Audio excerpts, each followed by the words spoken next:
नमस्कार, मैं अनीता गर्ग आज आपको सूखी खांसी से छुटकारा पाने के लिए एक घरेलू नुस्खा बताती हूँ। जब खांसी ज़्यादा हो और खराश महसूस हो तब काली मिर्च, पिसी हुई काली मिर्च लें और उसे 1 चम्मच शहद में मिला लें और उसे धीरे धीरे खाएं।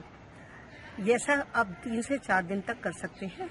इससे खांसी तो खत्म हो ही जाएगी, साथ में गले की खराश भी मिट जाएगी और जो बलगम जमी हुई है वो भी धीरे धीरे साफ हो जाएगी।